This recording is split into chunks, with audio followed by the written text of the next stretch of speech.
بسم اللہ الرحمن الرحیم الحمد للہ وکفا وسلام علی عباده الذین اصطفى اما بعد قال النبی صلی اللہ علیہ وسلم اللہ اختارنی واختار لی اصحابی وجعل لی منہم وزراء وانصارا واصحارا فلا تسبوا اصحابی فمن يسبهم فعليه لعنة الله والملائكة والناس أجمعين او كما قال صلی اللہ علیہ وسلم۔ اللہ تبارک و تعالی شانہ نے جب انسانی ارواح کو پیدا فرمایا اور قیامت تک پیدا ہونے والے انسانوں کی روحوں کو ایک ہی مرتبے میں پیدا فرمایا اور ان کے رکھنے کی ایک جگہ تجویز فرمائی جس کو ہم لوگ عالم ارواح کہتے ہیں، اللہ تعالیٰ نے ان کل روحوں پر نظر فرما کر اپنا محبوب بنانے، نبیوں کا نبی اور امام بنانے کے لیے، خاتم النبیین بنانے کے لیے سب سے پہلے انتخاب فرمایا سیدنا محمد الرسول اللہ صلی اللہ علیہ وسلم کی روح مبارک کا۔ اور جب آپ کا انتخاب فرما لیا تو پھر روحوں پر نظر فرمائی اور ان میں سے آپ کے اصحاب کا انتخاب فرمایا۔ حضور اکرم صلی اللہ علیہ وسلم کا ارشاد ہے، اللہ اختارنی واختار لی اصحابی، اللہ نے خود میرا انتخاب کیا اور میرے لیے میرے اصحاب کا انتخاب بھی اللہ تعالیٰ نے کیا۔ یہ انتخاب آپ کی ذات کے ساتھ اس وقت کر لیا گیا جب اللہ تعالیٰ نے ارواح کو وجود بخشا تھا۔ پھر ان ارواح کے لیے اللہ کے نظام تکوینی کے مطابق عورتوں کے پیٹ میں جسم تیار کیے جاتے ہیں، اس کے بتائے ہوئے طریقے پر، اس کے بنائے ہوئے طریقے پر، اور جسم کی تکمیل ہو جاتی ہے تو عالم ارواح سے اس کی روح اس میں منتقل کر دی جاتی ہے۔ انسان جسم و جان کا مجموعہ ہے، بغیر جان کے انسان نہیں اور بغیر جسم کے بھی انسان نہیں۔ صرف روح کو کوئی بھی انسان نہیں کہتا اور صرف جسد خاکی کو بھی کوئی انسان نہیں کہتا، دونوں کے مجموعے کا نام انسان ہے۔ تو اللہ تعالیٰ پہلے شخص کا جسم تو اپنے حکم سے پانی، مٹی، آگ، ہوا کے ذریعے تیار فرمایا، اور اس کے بعد اسی جسم سے اپنے حکم کے ذریعے سے اس کا جوڑا تیار کر دیا۔ پھر ان دونوں انسانوں سے بث منہما رجالا کثیرا ونساء، آج تک ہے یہ نظام اور لوگ پیدا ہو رہے ہیں۔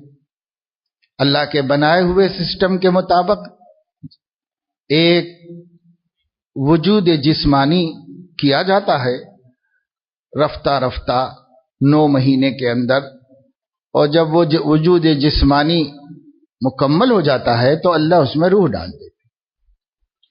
یہ دونوں کے مجموعے سے انسان وجود میں آتا ہے، پیدا ہوتا ہے دنیا کے اندر۔ پھر یہ اللہ کے نظام کے مطابق پھلتا پھولتا پلتا بڑھتا ایک سمجھ کی، شعور کی اور عقل کی عمر کو پہنچتا ہے۔ اللہ پاک اس کو اپنے حکم کا مخاطب فرماتے ہیں اور بتلاتے ہیں کہ تم رب مان کے گئے ہو یہاں سے، کیونکہ سب روحوں نے اللہ کو رب مان لیا ہے، چاہے پجاری کی روح ہو اور چاہے پادری کی روح ہو اور چاہے مسلمان کی ہو، نیک کی ہو، برے کی ہو، کسی کی بھی ہو، سب روحوں نے اللہ کو رب مان لیا تھا عالم ارواح۔ اللہ فرمائیں گے تم رب مان کے گئے ہو یہاں سے، تو میں تمہارا مالک ہوں، خالق ہوں، رب ہوں، میں ہی پرورش کرنے والا ہوں، لہذا تمہاری بندگی کے جذبات کا واحد حقدار بھی میں ہوں، لہذا توحید پہ قائم رہنا، اور جس کو میں اپنا رسول بنا کر بھیجوں وہ جس طرح بتائے اس طرح زندگی گزارنا۔ یہ کر لیا، اور اس کے بعد موت تو آنی ہی آنی ہے، جیسے میں نے پیدا کیا ہے ایسے ہی میں موت بھی دوں گا، اور جب اس کے بعد میرے پاس دوبارہ آ جاؤ گے تب کامیاب ہو جاؤ گے زندگی کے مقصد میں، اور اگر ایسا نہیں کرو گے تو ناکام ہو جاؤ گے۔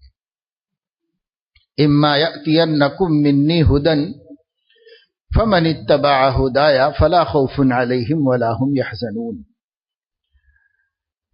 تو وہ ہدایت جو تمہارے پاس آئے تو کیسے آئے گی؟ وہ نبیوں کے ذریعے سے آتی۔ نبی اللہ تعالیٰ نے بہت بنائے، جب جب ضرورت ہوئی نبی کو بھیجا۔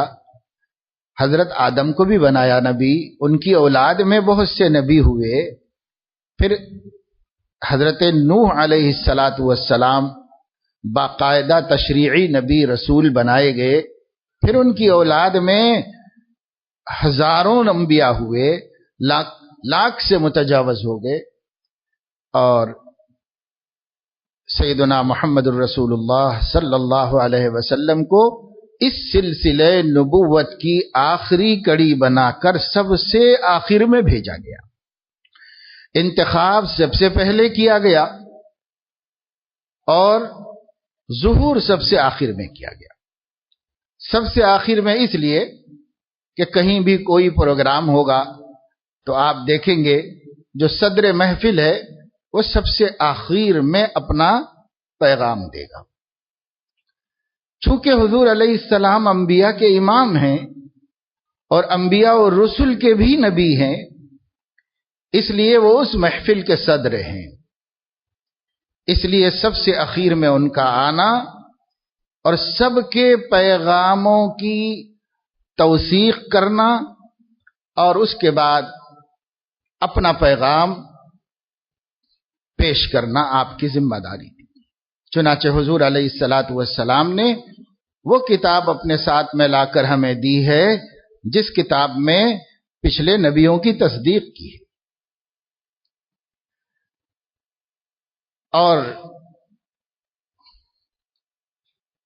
مسلمانوں کی شان یہ بتائی گئی ہے کہ تمام نبیوں پر ایمان لائے، کیونکہ سب کی تصدیق ہمارے نبی نے کر دی ہے۔ اگر ہم کسی نبی کے خلاف بولیں گے یا کسی نبی کا انکار کریں گے تو اپنے نبی کے پیغام کا انکار ہو جائے گا، اس لیے پھر ہمارا ایمان ہی ختم ہو جائے گا۔ اس لیے ہم سب پر ایمان لاتے ہیں۔ لا نفرق بین احد من رسلی، کسی رسول پر ایمان لانے کے اعتبار سے کوئی فرق نہیں، سب پر ایمان لانا، کیونکہ سب کو ہمارے نبی نے برحق کہا ہے، اس لیے سب پر ہم ایمان لاتے ہیں۔ رہ گئی اطاعت و فرما برداری کی بات، تو اطاعت و فرما برداری جو ہے وہ صرف اپنے نبی کی ہوگی، ہر زمانے کے لوگ اپنے نبی کی کریں گے۔ ہمارا زمانہ قیامت تک ایک ہی نبی کا ہے، اس لیے ساری دنیا ایک ہی نبی کی اطاعت کرے گی اور انہی کی فرما برداری کرے گی۔ اور اللہ پاک نے جب بھی کسی کو نبوت عطا فرمائی، اپنے بندوں میں سے ان کے کچھ اصحاب بنائے،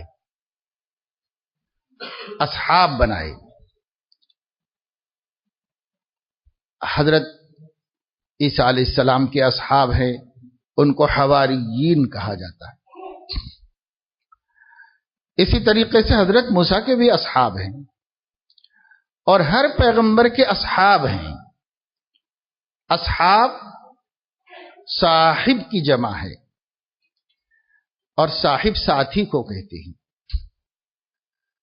اور عموماً ساتھی اس کو کہا جاتا ہے جو ہر وقت اپنے آپ کو اس کے ساتھ لگائے رکھے اور اس کی وہی خواہی اور خیر خواہی میں مشغول رہی، اسی کہتے ہیں ہمارے ساتھی ہیں۔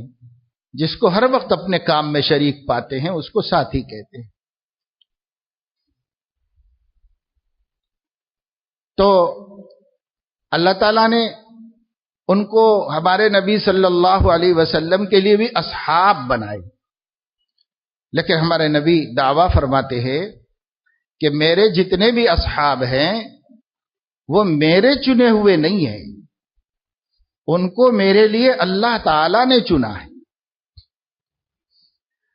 تو سارے صحابہ منتخب ہیں اللہ کی نگاہ سے، اللہ نے ان کا انتخاب فرمایا ہے، چاہے وہ ابتداءً مسلمان ہوئے ہوں جن کو قرآن میں السابقون الاولون کہا گیا، چاہے وہ بعد میں مسلمان ہوئے ہوں، چاہے فتح مکہ کے بعد ہوئے ہوں۔ اللہ تعالیٰ نے صحابہ کرام کے درجے تو بنائے ہیں، لیکن صحابہ میں سے کسی کو مردود نہیں فرمایا، ان کے درجے بنائے ہیں۔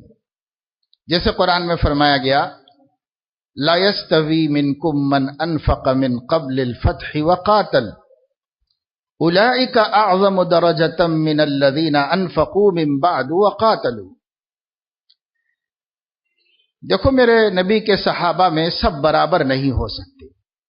فتح مکہ سے پہلے جن لوگوں نے اپنا مال خرچ کیا نبوت کے مشن پر اور نبی کی طرف سے قتال کیا، دشمنان اسلام کا مقابلہ کیا، ان کا مرتبہ ان لوگوں سے یقیناً زیادہ ہوگا جو مکہ فتح ہونے کے بعد مسلمان ہوئے اور انہوں نے بھی اپنا مال خرچ کیا اور انہوں نے بھی جہاد میں حصہ لیا اس کے بعد ہونے والی جنگوں میں۔ تو اعمال تو دونوں کے بظاہر یکساں ہیں، لیکن فتح مکہ سے پہلے قربانیاں کرنے والے نبی کے ایسے دور میں ساتھ دینے والے ہیں جس دور میں نبی کی پوزیشن کمزور تھی دشمنوں کے مقابلے میں، اور ہمیشہ خطرہ تھا کہ ہم ہی نقصان اٹھائیں گے، ہم ہی نقصان اٹھائیں گے۔ اپنے نقصان کے یقین کے ساتھ اگر کوئی کسی کے ساتھ دینے کو آگے بڑھتا ہے تو جو عمل فتح مکہ سے پہلے کے مسلمانوں نے کیا ہے اور جو وفا انہوں نے پیش کی ہے، یقیناً امن و امان ہو جانے کے بعد، اسلام غالب ہو جانے کے بعد، دشمنوں کا خطرہ ختم ہو جانے کے بعد جو لوگ یہ کام کیے ہیں تو ان کا درجہ ان کے برابر تو نہیں ہونا چاہیے۔ اس لیے فتح مکہ سے پہلے والوں کا دین بھی قبول ہے، ان کی صحابیت بھی قبول ہے، اور ان کا راہ خدا میں جہاد کرنا اور نبی کے لیے اپنے مالوں کا صرف کرنا اللہ کے ہاں وہ بھی معتبر ہے اور بعد والوں کا بھی معتبر ہے۔ درجے کا فرق ہے۔ اولئک اعظم درجۃ، وہ لوگ بڑے درجے کے لوگ ہیں صحابہ میں، یہ ان سے دوسرے درجے کے لوگ، لیکن ہیں صحابہ، وہ بھی صحابہ، یہ بھی صحابہ ہے۔ اللہ فرماتے کلا وعد اللہ الحسنی، اللہ تعالی ان سے بھی جنت کا وعدہ کر رہا ہے اور ان سے بھی جنت کا وعدہ کر رہا ہے، کیونکہ یہ بھی اصحاب محمد ہیں، وہ بھی اصحاب محمد ہیں، لیکن درجہ بندی ہے۔ پھر فتح مکہ سے پہلے جن لوگوں نے نبی پر ایمان لایا اور ان سے وفاداری کرتے رہے، ہر خطرے کو مول لیتے رہے، ان میں بھی درجہ بندی ہے، ان میں بھی درجہ بندی ہے۔ اور جن لوگوں نے بدر میں شرکت کی، جن لوگوں نے صلح حدیبیہ کے وقت بیعت رضوان میں شرکت کی، ان خصوصیات سے ان کے درجے اور بڑھتے چلے جاتے۔ پھر اس کے اوپر نمبر آتا ہے عشرہ مبشرہ کا۔ 10 خوش قسمت صحابہ وہ ہیں جن کے لیے حضور علیہ الصلاۃ والسلام نے اسی دنیا کے اندر جنت کی خوشخبری سنائی۔ 10 صحابہ ہیں، 1,24,000 صحابہ میں 10 صحابہ ہیں، اور جو باقی ہیں ان کے لیے قرآن کی 20 آیتیں مغفرت کا وعدہ کرتی ہیں، اور جنت کا وعدہ کرتے ہیں، سب ہے، لیکن حضور علیہ الصلاۃ والسلام کسی کے بارے میں یقینی طور پر نہیں فرماتے تھے، اور اس کی اجازت بھی امت کو نہیں تھی۔ بخاری شریف میں حدیث ہے کہ حضور اکرم صلی اللہ تعالی علیہ وسلم ایک مہاجر صحابی کی آخری وقت میں تشریف لے گئے، یا انتقال کے بعد تشریف لے گئے۔ وہاں پر وہ تھے دراصل ایک انصاری خاتون کے گھر میں، کیونکہ وہ اس قبیلے کے بھائی بنائے گئے تھے، تو انہی کے گھر میں ان کا انتقال ہوا۔ اس انصاری خاتون نے ان کو، جو صحابیہ تھی، ان کو ان کی زندگی کو قریب سے دیکھا ہوا تھا، اور ظاہر ہے جن کو انہوں نے اپنا بھائی بنایا تھا اور اس کے انتقال پہ جو غم ہونا چاہیے وہ غم تھا۔ حضور بھی تشریف لائے تھے، تو اس خاتون نے آ کر یوں کہا، اس اپنے مرحوم بھائی کے جنازے کو خطاب کر کے، کہ تم تو جنت میں چلے گئے۔ حضور صلی اللہ علیہ وسلم نے فوراً ان خاتون سے فرمایا، تمہیں کیسے پتا کہ یہ جنت میں چلے گئے؟ کہنے لگی، یا رسول اللہ، اگر ایسا آدمی جنت میں نہ جائے تو اللہ اور کس کو جنت میں بھیجے گا؟ کیونکہ پوری زندگی ایمان کی، یقین کی، حب نبی کی ان کے سامنے تھی، تقوی، طہارت، عبادات، تعلق مع اللہ سب دیکھی ہوئی تھی۔ کہنے اللہ کے نبی، یہ اس کو بھی اللہ جنت میں نہ بھیجے تو اور کس کو بھیجے گا؟ اس بھرے پر، اس بھروسے پہ کہتی ہوں کہ تم تو جنت میں چلے گئے۔ حضور علیہ الصلاۃ والسلام نے فرمایا، میں اللہ کا نبی ہوں اور میں اپنے بارے میں نہیں کہتا، تو تم کیسے ان کے بارے میں کہتے؟ تو حضور علیہ الصلاۃ والسلام نے ان کو روکا، اور تمام مسلمانوں کے لیے اب مسلمانوں نے، اہل سنت کے عقائد میں سے ہے، کسی شخص کو قطعی جہنمی کہنا، چاہے وہ کافر کے گھر میں مرے، جائز نہیں ہے، اور کسی شخص کو قطعی جنتی کہنا، چاہے وہ کتنا بڑا ولی اللہ بن کر مرے، جائز نہیں۔ پھر کیا کریں؟ اللہ کے فضل سے امید رکھیں کہ یہ جنت میں جائیں۔ جیسے ہم لوگ کہتے ہیں عام لوگوں کو مرحوم اور بزرگوں کو رحمت اللہ علیہ، معنی دونوں کے ایک ہی، اللہ تعالیٰ کی رحمت ان کے اوپر ہے، ہم امید کرتے ہیں کہ ہمارا اللہ رحم فرما کر ان کو جنت میں داخل فرما، لیکن ہم فیصلہ نہیں کر سکتے کہ یہ جنتی ہیں، فیصلہ اللہ کا اختیار ہے، جب چاہے، جو چاہے، جس کے لیے جو فیصلہ کرنا چاہے وہ کرے گا، اور ظلم نہیں کرے گا، عدل کرے گا، اور اپنے علم کے مطابق فیصلہ کرے گا، اور جو اللہ کا علم ہے ہم اس کے علم کا مقابلہ نہیں کر سکتے۔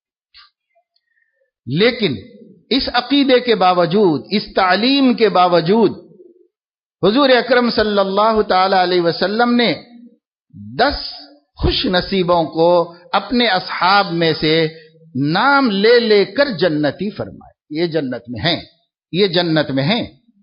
یوں جنتی آدمی اور لوگوں کو بھی کہا، لیکن ان کا خاتمہ سے پہلے حضور علیہ السلام نے جنتی اعمال کی وجہ سے فرمایا، فیصلہ نہیں کیا، لیکن یہ فیصلے کے ساتھ ہیں، اللہ کے حکم سے ہیں، اللہ کے فیصلے کے ساتھ۔ یہ 10 آدمی، ابو بکر فی الجنہ، عمر فی الجنہ، نام لے کر حضور نے فرمایا یہ لوگ جنتی ہیں، اور یہ کل 10 ہے۔ یہ عشرہ مبشرہ تمام صحابہ میں سب سے افضل ہے، تمام صحابہ میں سب سے افضل صحابہ ہے۔ پھر ان 10 میں سے 4 صحابہ کا مرتبہ اس سے بھی زیادہ ہے، یہ مراتب اوپر جا رہی ہیں۔ 10 میں سے 4 کا درجہ ان 6 سے بھی زیادہ ہے، اور وہ خلفائے راشدین ہیں، اور خلفائے راشدین کی ترتیب مرتبے کے اعتبار سے بھی وہی ہے جو خلافت کے اعتبار سے ہے۔ اہل سنت والجماعت کی بات ہم کہہ رہے ہیں، اور اہل سنت سے ہٹ کر کسی کا کوئی عقیدہ ہو تو ہم ان کی بات نہیں کر رہے، ہم اہل سنت ہیں، اہل سنت سے بات کر رہے ہیں۔ اہل السنت والجماعت کے نزدیک خلفائے راشدین کی جو ترتیب خلافت ہے وہی ان کی ترتیب ولایت بھی ہے، وہی ان کی ترتیب مرتبہ اور درجہ بھی ہے. یعنی اب عشرہ مبشرہ میں سب سے افضل کون؟ تو خلفائے راشدین ہیں. خلفائے راشدین میں کون؟ تو حافظ شمس الدین الذہبی رحمہ اللہ نے اور تمام ہمارے محدثین و فقہا نے یہ فرمایا ہے علی، پھر ان کے اوپر عثمان، پھر ان کے اوپر عمر، پھر ان کے اوپر ابو بکر رضی اللہ عنہم اجمعین. اور امت محمدیہ میں نہیں، پوری امتوں میں دنیا میں جو ہوئی ہیں، انبیاء کے بعد ابو بکر کے درمیان کسی کا مرتبہ نہیں. نبیوں کے بعد اور ابو بکر کے پہلے کوئی مرتبہ نہیں ہے. یہ اہل السنت والجماعت کا اجماعی عقیدہ ہے. یہ اور بات ہے کہ بہت سے سنیوں کے ذہن شیعیت سے متاثر ہیں، وہ نہیں مانتے، وہ طرح طرح کی تعویلیں کرتے ہیں اور اپنے کو سنی بھی کہتے ہیں. وہ جانے ان کا عمل. لیکن صحابہ سے لے کے آج تک، اور صحابہ تو کیا، خود نبی پاک صلی اللہ علیہ وسلم کو بھی شامل کر کے، نبی صلی اللہ علیہ وسلم کو بھی شامل کر کے، صحابہ سے لے کے آج تک ابو بکر اور انبیاء کے درمیان میں کوئی نہیں ہے. یہ سب کا متفقہ فیصلہ ہے. ایک دن حضور علیہ الصلوۃ والسلام سے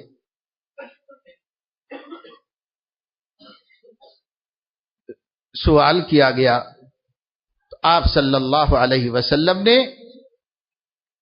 صدیق اکبر کے بارے میں یہ فرمایا کہ یہ میرے وزیر ہیں دنیا میں، اور انہوں نے میرے ساتھ جو وفا، حضور نے تو احسان کی بات فرمائی حدیث کے الفاظ میں، کا معاملہ میرے ساتھ کیا ہے، اس احسان کو ہم لوگوں کو تو وفا ہی کہنا چاہیے.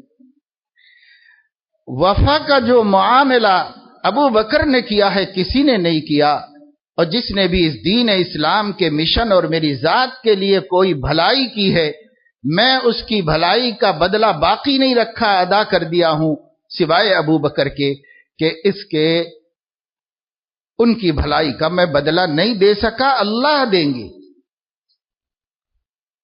اور حدیث کی تمام کتابوں میں سے کوئی بھی کتاب اٹھاؤ، اس میں کتاب و مناقب الصحابہ ضرور ملے گی، اور اس میں صحابہ کے مناقب میں نمبر 1 پر صدیق اکبر کے مناقب اور ان کے فضائل ہوں گے.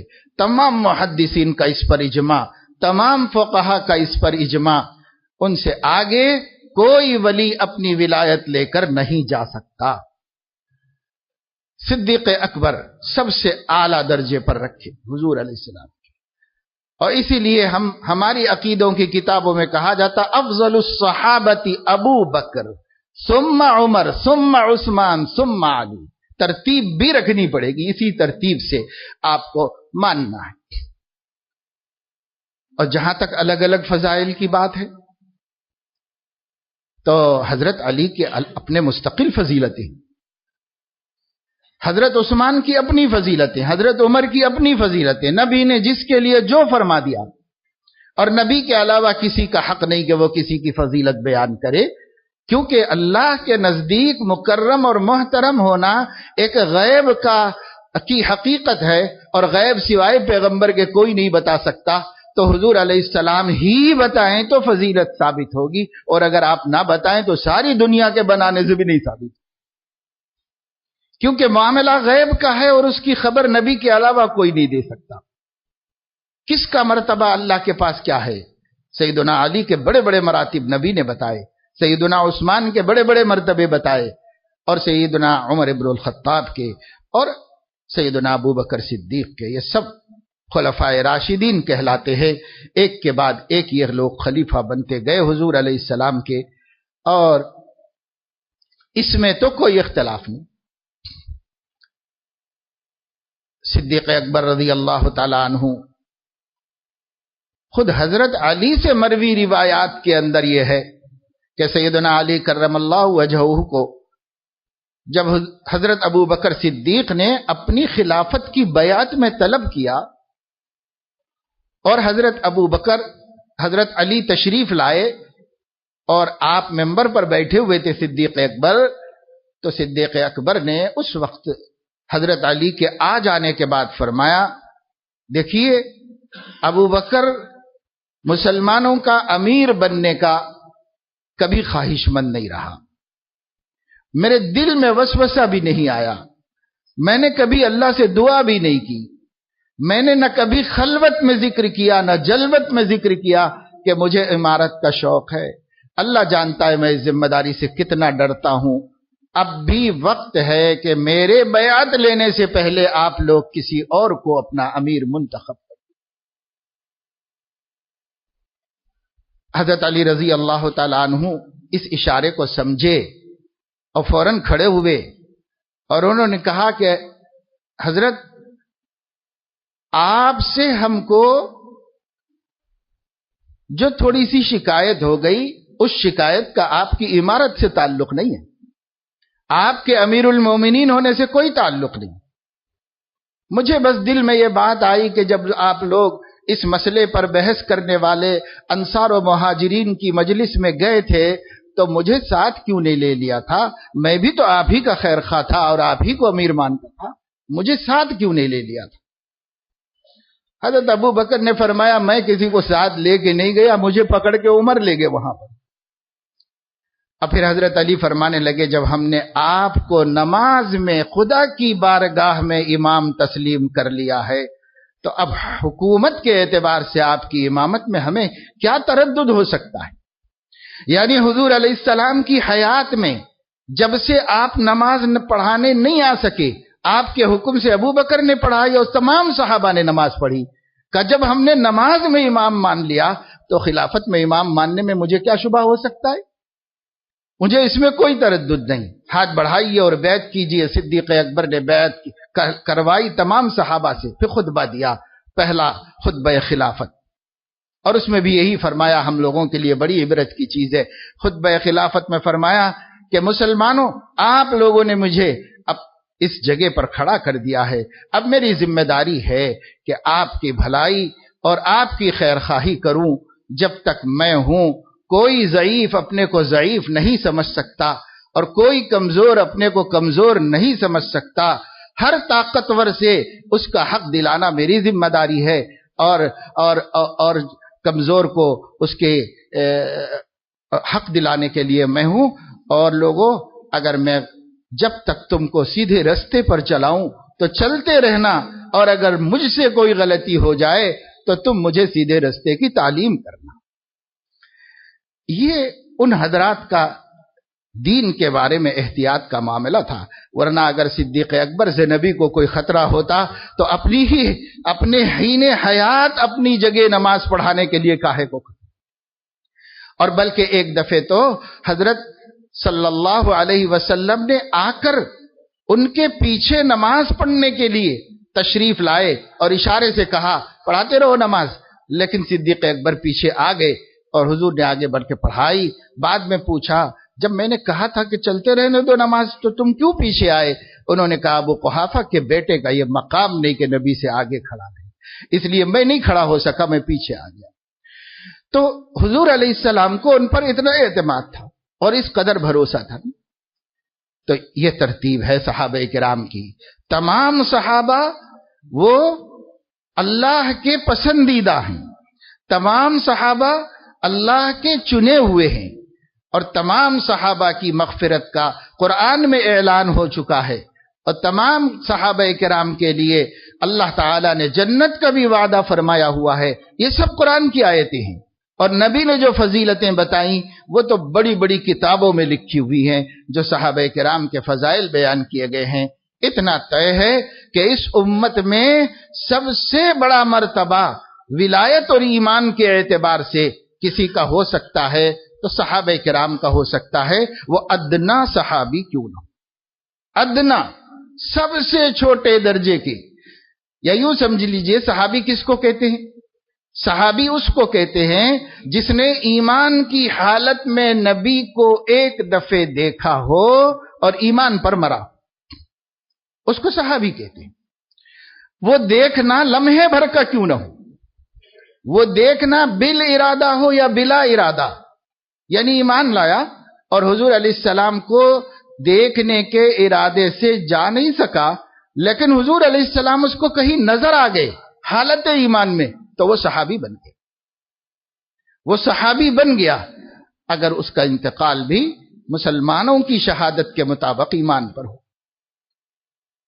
وہ صحابی ہے۔ جب کسی کا صحابی ہونا ثابت ہو جائے تو تمام امت کا اس پر اجماع اور اتفاق ہے کہ وہ سب کے سب عادل ہیں، ان پر جرح کرنے کا کسی کو حق حاصل ہے۔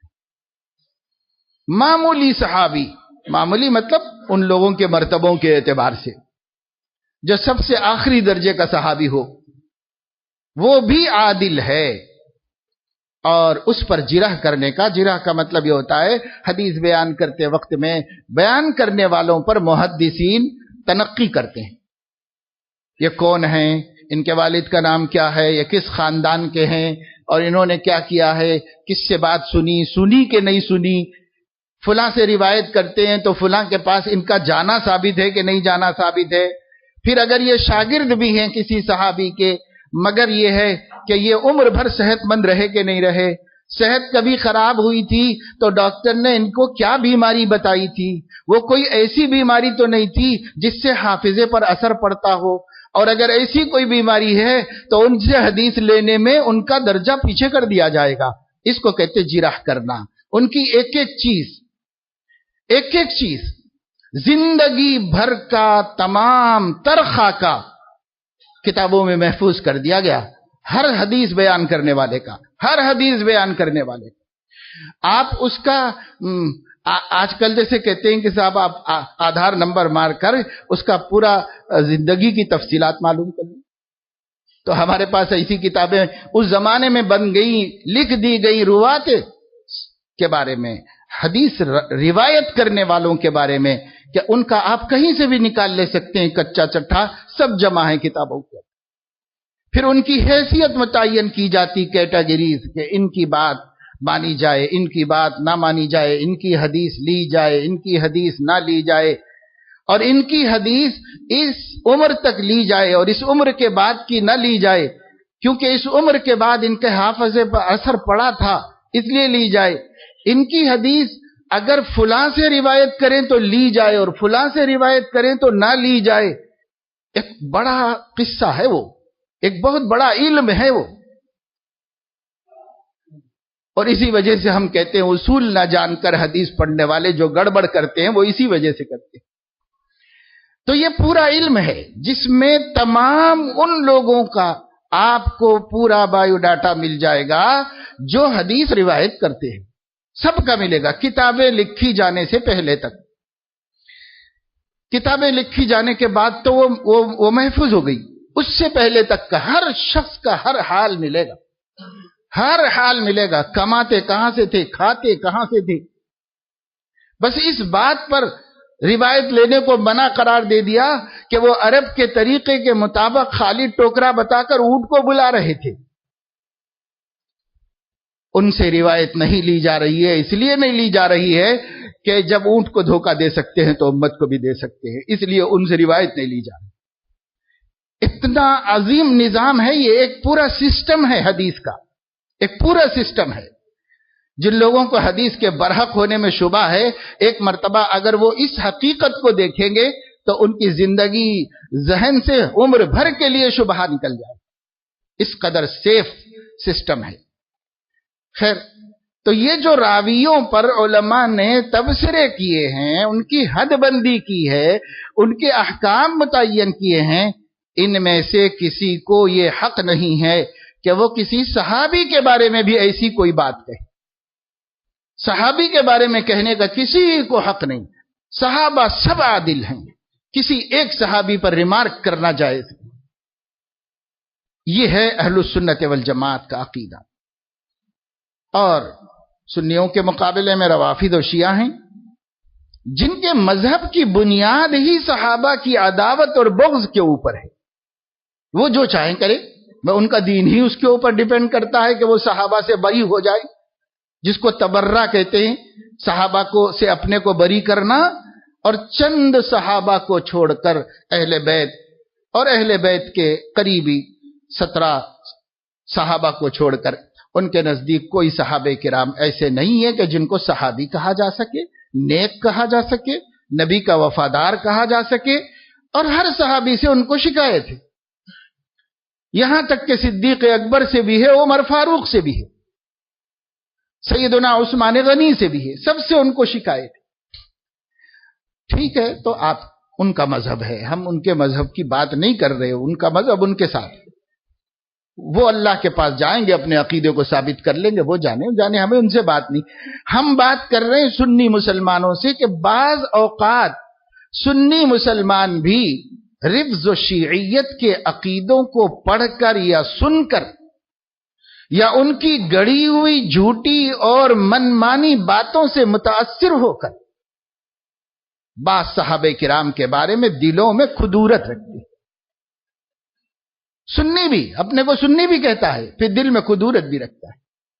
اللہ کہتا ہے کُلٌّ وعد اللہ الحسنی، سب کو جنت دوں گا، اور آپ کہتے ہیں فلاں کو جنت نہیں ملنی چاہیے، فلاں کو نہیں ملنی چاہیے، فلاں کو، تو آپ کریں گے فیصلہ یا اللہ کرے گا؟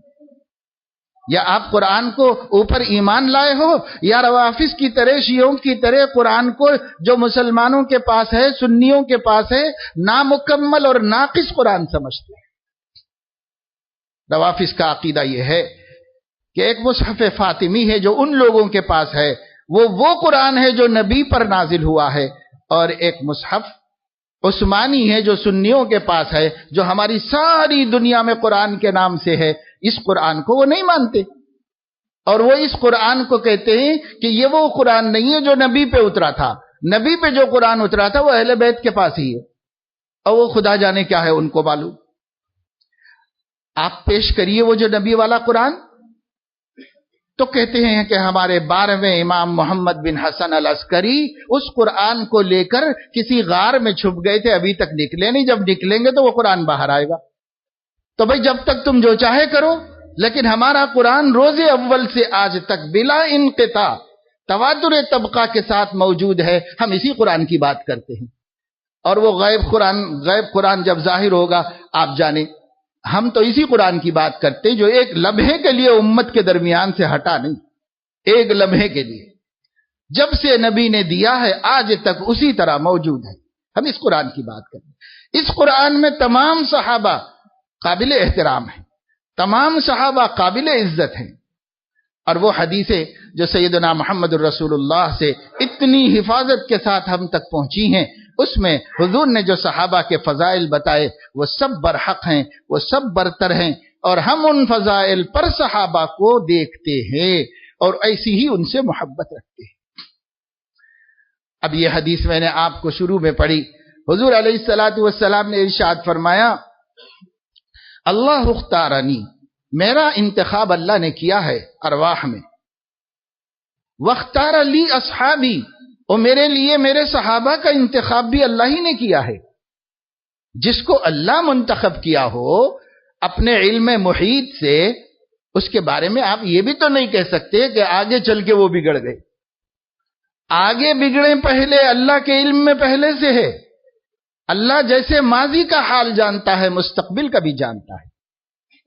کوئی بشر انتخاب کرتا تو اب کے حالات کی روشنی میں کرتا، اور بعد میں اس کو کوئی دھوکہ ہوتا تو بولتا کہ بھئی میں اس کو دوست بنایا تھا کیا سمجھ کے، اور کیا دھوکہ دے کے چلا گیا مجھے۔ تو جب بنایا تھا جب تک کے حالات سے مطمئن تھا، اور آگے کیا کرنے والا ہے یہ جانتا نہیں تھا، اس لیے دوست بنایا اور دوست دغا دے کے چلا گیا۔ ٹھیک، ایسا ہو سکتا ہے، ہم سب لوگوں سے ہو سکتا ہے، لیکن اگر اللہ انتخاب کرے تو اللہ کے سامنے تو بندے کا پیچھے کا سب کچھ موجود جس طرح ہے اسی طرح روشن آئندہ بھی ہے، ازل تک ابد تک کے واسطے سب اللہ کے سامنے ہے۔ اللہ کو اگر پتا ہوتا کہ ایک صحابی بھی جس کا اللہ نے اپنے نبی کی وفاداری کے لیے انتخاب فرمایا تھا وہ بعد میں بدل جانے والا ہے، تو اللہ اس کو اپنے نبی کے لیے چنتا؟ اللہ کیسے اپنے نبی کے لیے چنتا؟ اللہ کے علم میں وہ جیسے اس وقت تک تھے اس وقت تک تو بہت خراب تھے. جب نبی کی صحبت میں آئے کیسے کیسے صحابہ آئے جن کی ماضی کو دیکھو، ان کی اپنی زندگی کی کتاب پڑھو، اسلام سے پہلے، ایمان سے پہلے. لیکن جب وہ صحابی بن گئے، نبی پر ایمان لے آئے، تو اللہ پاک نے فرمایا الاسلام یہدم ما کان قبلہ، یہ کلمے سے پہلے جو کچھ انہوں نے کیا ہے یہ پورا نام اعمال مٹا دیا گیا، اب سب ڈیلیٹ ہو گیا، ایک دم پلین ہے ان کی زندگی، یہاں سے زندگی شروع ہو رہی ہے. جو بھی حساب کتاب ہوگا یہاں سے ہوگا، اس کے پیچھے کا نہیں ہوگا، کیونکہ یہ اللہ کے چنے ہوئے ہیں، یہ اللہ کے چنے ہوئے. اب آگے صحابیت میں، جس کے لیے جو ٹائم اللہ نے رکھا اس ٹائم پہ وہ صحابیت میں آ گیا. اب صحابیت میں آنے کے بعد اس میں کسی قسم کی کوئی برائی نہیں رہ گئی. ہاں وہ انسان ہیں، ان سے کوئی گناہ ہو سکتا ہے، غلطی ہو سکتی ہے، لیکن ان کے مومن کامل ہونے، صحابی رسول ہونے میں کسی کا کوئی اشکال نہیں ہو سکتا. اور ان کا مرتبہ وہ ہو گیا کہ اب ان کے بعد سے لے کر قیامت تک کے لوگ چاہے کتنے مجاہدے کر لیں اور چاہے کتنے پاک باز بن جائیں، کتنے ہی پارسا اور صاف ستھرے ہو جائیں، ولی کامل بن جائیں، قطب اور غوث بن جائیں، لیکن ایک آخری درجے کے صحابی کے پاسم کو بھی نہیں پہنچ سکتا اپنی ولایت کے اعتبار سے. اس لیے کہ بعد والوں کے پاس سب کچھ ہوگا مگر ایک چیز نہیں ہے، وہ ہے نبی کو دیکھنے والی آنکھ، نبی کو سننے والے کان، نبی سے مصافحہ کرنے والا ہاتھ، جسم، نبی کے انفاس مبارکہ اور آپ کی سانسوں کے ماحول میں، نفوس قدسیہ مبارکہ کے ماحول میں اپنی سانسیں لینے والا شرف کس کو حاصل ہے؟ یہ آپ کو کسی طرح حاصل نہیں ہو سکتا. اب جب حاصل نہیں ہو سکتا تو ان کا مرتبہ بھی نہیں پا سکتا، وہ کسی قیمت پر نہیں پا سکتا. تو صحابہ ہیں، چھوٹے ہوں کہ بڑے ہوں، عمر میں کم ہو کہ زیادہ ہوں، علم میں کم ہو کہ زیادہ ہوں، نصرت کے اعتبار سے بڑے ہوں یا چھوٹے ہوں، اس سے کوئی ہمیں سروکار نہیں. وہ مرتبے اللہ مقرر کر کے اجر اللہ دے گا ان کو، لیکن ہمیں یہ بتایا گیا ہے کہ وہ سب کے سب ٹوٹل میرے بھی پیارے ہیں اور میرے نبی کے بھی پیارے ہیں. آپ اللہ رسول کے پیاروں کے بارے میں دل میں قدورت رکھ کے جنت میں جا سکتے ہو اور اللہ رسول کو خوش کر سکتے ہو؟ نہیں کر سکتے. پر کچھ سنی ایسے ہیں جو اپنے دلوں میں بعض صحابہ کرام سے قدورت رکھتے ہیں. اسی لیے حضور علیہ السلام نے آگے یہ فرمایا، ان لوگوں میں سے، یعنی صحابہ کا میرا انتخاب کیا، میرے صحابہ کا اللہ نے انتخاب کیا، اور ان لوگوں میں سے بعض کو میرے وزیر بنایا اور بعض کو میرے انصار یعنی مدد کرنے والے بنایا اور بعض کو میرے اصحار یعنی سسرالی رشتہ دار بنایا. یہ بات حضور نے کیوں فرمائی؟ سسرالی رشتہ داروں کے ساتھ ظلم و بے وفائی ہونے والی تھی، اس لیے حضور علیہ السلام نے فرمایا ان میں سے بعض کو میرا سسرالی رشتہ دار بنایا. یہ فضیلت بھی فضیلت ہوئی، جو لوگ نہیں مانتے ان کے لیے نبی نے بتا دیا، یہ بھی فضیلت ہوئی کہ صدیق اکبر حضور علیہ السلام کے خسر بنے.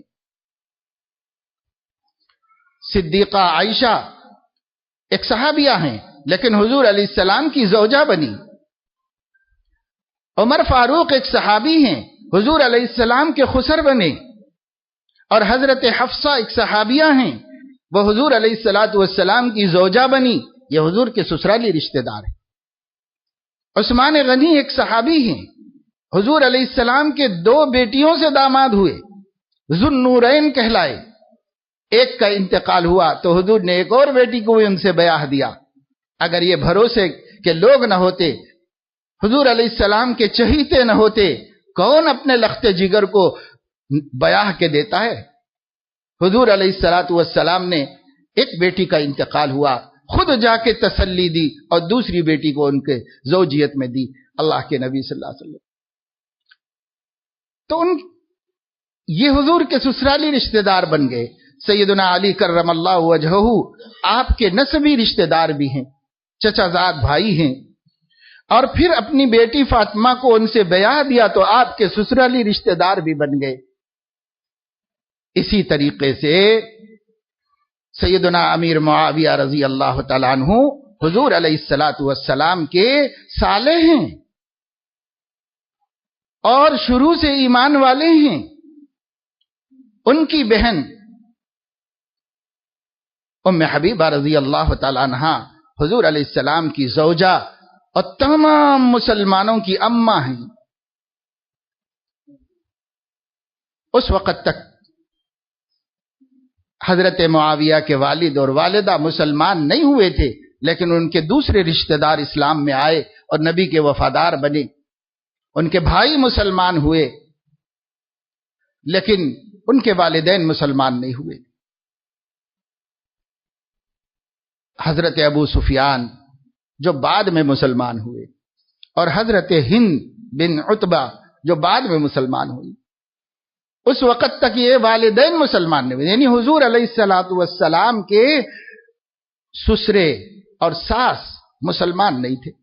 وہ مسلمان تھے، صدیق اکبر اور ان کی اہلیہ، عمر فاروق اور ان کی اہلیہ، وہ مسلمان تھے، لیکن یہ لوگ مسلمان نہیں تھے. پر ان کی بیٹی حضور علیہ الصلوۃ والسلام کی زوجہ محترمہ اور ام المومنین. ابو سفیان کفر کے زمانے میں آئے اور بیٹی کے گھر میں گئے سیدھے، تو حضرت ام حبیبہ نے حضور کی عظمت کی وجہ سے آپ کا بستر لپیٹ دیا اور کہا کہ آپ ناپاک ہو اور نبی پاک ہے، ان کے بستر پہ نہیں بیٹھو.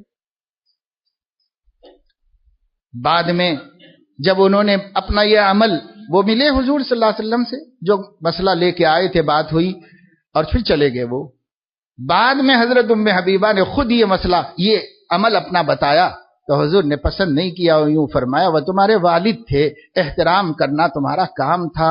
ناپاکی کفر کی، شرک کی دل میں ہوتی ہے، جسم میں تھوڑی ہوتی.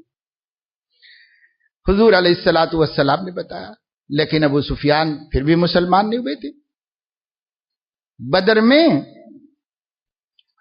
حضرت ہند کے والد کا، عتبہ کا بہت برا حشر ہوا تھا. یہ عداوت ان کے دل میں بیٹھی ہوئی تھی اور انہوں نے عہد کر لیا تھا کہ میں ابا کا انتقام لے کے رہوں گی مسلمانوں سے. بہت بہادر تھی، جنگوں میں جاتی تھی، خود لڑتی تھی، مردوں کو لڑاتی تھی، بہت ہمت والی خاتون تھی. انہوں نے احد میں حضرت حمزہ کو شہید کروا کے اپنے والد کا انتقام لے لیا. حضور کا دل بہت دکھا، بہت صدمہ ہوا. اس کا سبب حضرت ہند بنی اور ابو سفیان ہی نے احد کی جنگ سر پہ لائی حضور علیہ السلام کے، اور وہی اس کی کمانڈنگ کر رہے تھے. یہ سب کچھ کب ہو رہا ہے؟ جبکہ ابھی وہ مسلمان نہیں ہوئے اور صحابی نہیں بنے. یہ سب تب ہو رہا ہے. اس کے بعد جب مکہ مکرمہ فتح ہوا تو کہا جاتا ہے اس سے ذرا قبل ہی حضرت ابو سفیان مسلمان ہو گئے، اور وہ ساتھ میں قافلے میں تھے. فتح مکہ کے قافلے میں ساتھ ساتھ تھے وہ، اور غالباً حضرت عباس کے سمجھانے سے مسلمان ہو گئے تھے. مسلمان ہو کر ساتھ ساتھ چل رہے تھے. ان کی بعض شکایتوں کو حضور نے سنا. اس سفر میں جو ٹکڑیاں بنا کر حضور علیہ السلام 10,000 کا لشکر مکہ مکرمہ فتح کرنے لے جا رہے تھے، تو وہ پہاڑوں پہ چڑھ رہے تھے، وادیوں سے گزر رہے تھے. نوجوانوں میں جوش اور ولولہ تھا. کسی نے کہا الیوم یوم الملحمہ، آج کا دن تو تکہ بوٹی کا دن ہے. کفار کو تنبیہ کر رہے تھے وہ اپنی خوشی کے مارے. تو ابو سفیان نے حضور علیہ الصلوۃ والسلام سے کہا کہ یا رسول اللہ، یہ اسلام کے اخلاق ہیں. تو حضور علیہ السلام نے فرمایا کس نے ایسی بات کہی؟ اس کے ہاتھ سے جھنڈا لے لو. وہ امیر بنائے جانے کے قابل نہیں، اس کے ہاتھ سے جھنڈا لے لو. اور جھنڈا دوسروں کے ہاتھ میں دلوایا اور فرمایا یہ نعرہ لگاتے ہوئے چلیں سب لوگ، الیوم یوم المرحمہ. اللہ کا نبی، نبیوں کا امام، رحمت للعالمین فتح کر رہا ہے تو کیا بری امیدیں رکھتے ہو؟ الیوم یوم المرحمہ، آج کا دن رحم و کرم کا دن ہے. آج کا دن عفو عام کا اور معافی کا دن ہے. یہ نعرہ دے کر حضور علیہ السلام نے ابو سفیان کی شکایت کو دور کیا. پھر حرم میں داخل ہوئے تو اللہ کے نبی نے اعلان فرمایا جو حرم میں داخل ہوگا اس کو ہم نے امان دے دی ہے. اسی کے بعد یہ بھی فرمایا ومن دخل دار ابی سفیان فہو آمن، جو ابو سفیان مکے کے سردار کے گھر میں چھپ جائے ہم نے اس کو بھی امن دے دیا. ابھی ایمان لائے ہیں 3 دن پہلے اور ابھی نبی نے یہ مقام اور مرتبہ عطا فرمایا ہے. اور اس سے پہلے جو کچھ کیا گیا تھا ان سب پر چونکہ اللہ نے معافی کا قلم پھیر دیا ہے اس لیے نبی نے بھی معافی کا قلم پھیر دیا ہے. الاسلام یہدم ما کان قبلہ، سب پچھلا چلا گیا، ختم ہو گیا. ان کے اعمال نامے کا ہر گناہ، شرک، کفر اور اسلام دشمنی اور نبی کی دشمنی سب مٹا دی گئی. اب کچھ باقی اور دلوں کو بھی اللہ نے بدل دیا. مکہ فتح ہونے کے بعد حضرت ہندہ آئیں اور انہوں نے حضور سے پوچھا کہ آپ کس چیز کی بیعت لیتے ہیں؟ آپ نے بتایا، انہوں نے اس پہ تبصرے کیے اور پھر بیعت ہو گئی. اور اس کے بعد ایک بات انہوں نے کہی، یا رسول اللہ، ابھی میں جب کلمہ نہیں پڑھی تھی نا تو میرے دل کا حال یہ تھا کہ آپ سے زیادہ ناپسندیدہ چہرہ مجھے زمین پر کوئی نظر نہیں آتا.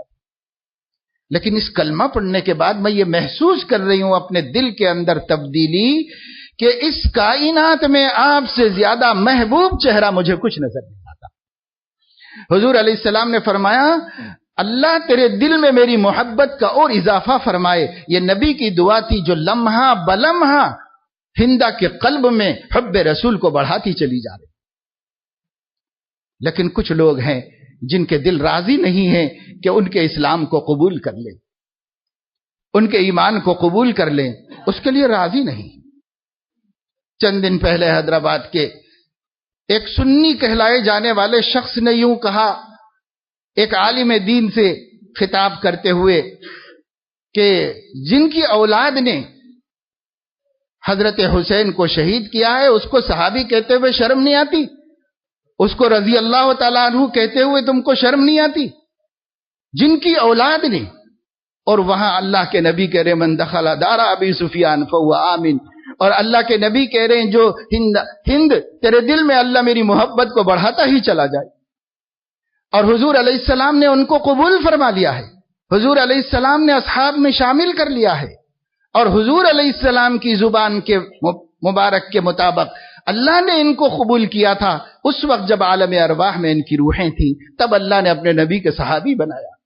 پھر انہوں نے جو دین کی خدمت کی، ابو سفیان نے اسلام لانے کے بعد جو اسلام کی خدمت کی ہے وہ تاریخ میں پڑھو کہ کیسی وفادارانہ خدمت انہوں نے کی ہے. اور ان کی اہلیہ حضرت ہند نے شام کی جنگوں میں سے یرموک کی جنگ میں جو شاندار خدمات انجام دی ہیں، اس کی آج یہ بڑے بڑے دعوے دار جو ہے نا ایک پاسم کو بھی نہیں پہنچ سکتے.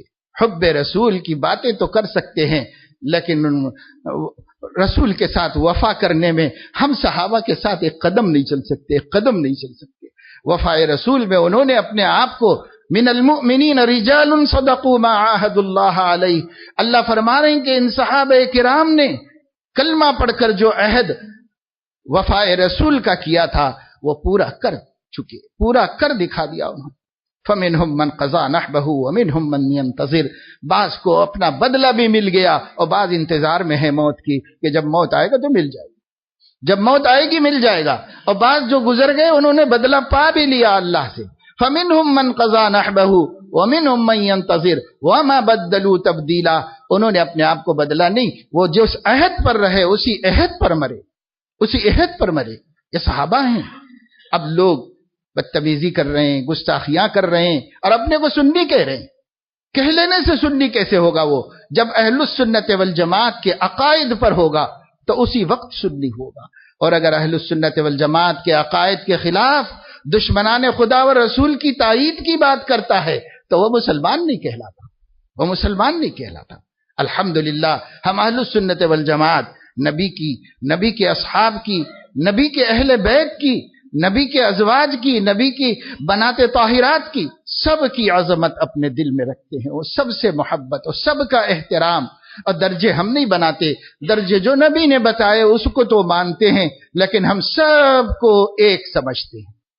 نبی کے درجے مانتے ہیں کہ نبی نے ان کو یہ درجہ دیا، ان کو یہ دیا، ان کو دیا، ان کا حق ہے وہ دیں، اور ہم اس کو بھی، اس پر بھی ایمان لائیں۔ لیکن پھر یہ کہ ہم صحابہ کرام کے بارے میں ایسی گستاخیاں کریں۔ آپ آج تو میں کیا عرض کروں، ہم نے اپنے بچوں کو ایمانیات نہیں بتائے تو یہ کیا تاریخ بتائیں گے اسلام کی؟ یہ عقیدے ہمارے تھے، ہم نے اپنے عقیدے نہ پڑھے نہ پڑھائے۔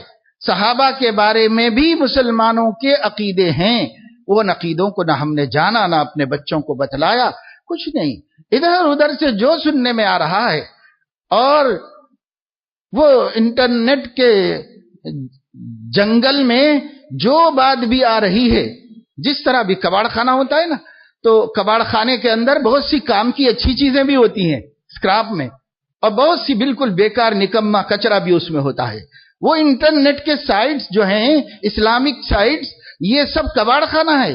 اس کباڑ خانے میں کیا حق ہے، کیا باطل ہے، کیا اچھا ہے، کیا برا ہے، کون سا اہل سنت کا عقیدہ ہے اور کون اہل باطل کے عقیدے ہیں، آپ کو کچھ نہیں پتا، مگر آپ وہاں جاتے ہیں، وہاں سے لاتے ہیں۔ تو اب کیا لاتے ہیں آپ کو نہیں معلوم، آپ کباڑ لاتے ہیں یا وہاں سے سونا اور ہیرا لاتے ہیں، آپ کو نہیں پتا۔ یہ نتیجہ ہے علماء سے کٹ کر دوسرے ذرائع سے علم حاصل کرنے کا۔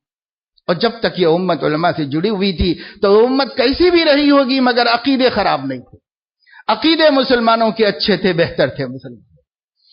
اب شوق ہوا ہے ہر شخص کو خود مجتہد بننے کا۔ میرے دوستو، یہ صحابہ کرام کے بارے میں آپ اپنے عقائد کو درست کرو، اور اپنے گھر میں بھی بیوی بچوں کو سب کو یہ عقائد درست کراؤ، ورنہ وہ ہوگا جو آج کچھ لوگ بول رہے ہیں ہمارے شہر کے اندر، وقفے وقفے سے ان کی زبان کھل رہی ہے، اور وقفے وقفے سے سوشل میڈیا پہ آ رہے ہیں۔ گزشتہ چند مہینے پہلے بھی سیدنا عمر کی شان میں گستاخی ہوئی، اب کچھ سیدنا امیر معاویہ کی شان میں گستاخی، سیدنا ابو سفیان کی شان میں گستاخیاں، یہ رفتہ رفتہ بڑھ رہی ہیں۔ کون کر رہا ہے یہ، اور ان کے پیچھے کون ہے، ہم نہیں سمجھ سکتے، لیکن یہ ہمارا عقیدہ نہیں، یہ ہمارا عقیدہ نہیں۔ اگر آپ اپنے عقیدے کو سیکھیں گے نہیں، اگر آپ اپنے عقیدے کو اپنے بچوں کو سنوائیں گے نہیں، تو میرے دوستوں اور بزرگوں، نتیجہ یہ ہوگا کہ یہ ہماری اولاد بھی ان باتوں کو مان لے گی، اور مان کر گستاخ صحابہ اور نبی کے مخالفوں میں کھڑی ہو جائے گی، ہماری اولاد بھی کھڑی ہو جائے گی۔ کیا دینا چاہتے ہیں اپنی اولاد کو، اور کیا ان کے حق میں آپ کی خیر خواہی ہے، اللہ بہتر جانتا ہے، ہمیں اس کی طرف توجہ نہیں۔ اور آج بڑے افسوس کی بات ہے، میں تو ایک 40 سال سے بول رہا ہوں، اب بوڑھا ہوا ہوں یہاں پر، اس لیے میں تو بول رہا ہوں، لیکن شہر کی کتنی مسجدیں ہیں جہاں علماء کو بولنے بھی نہیں دیا جا رہا ہے۔ یہ ٹاپک نہیں بولنا، وہ ٹاپک نہیں بولنا، یہ بات نہیں کرنا، وہ بات نہیں کرنا، پابند کر کے زبانیں جکڑ کے رکھے گئے ہیں علماء، اور پھر امت اگر گمراہ نہیں ہوگی تو کیا ہوگی؟ یہ ہے ہمارا المیہ، اور ہمارے لیے مسائل پر غور کرو، سوچو، سمجھو، کیسے ہم اپنے دین کا تحفظ کریں گے اور کیسے ہم اپنے عقائد کی حفاظت کر سکیں گے۔ اس کی طرف جب تک ہم توجہ نہیں دیں گے ہمارا کام نہیں بنے گا۔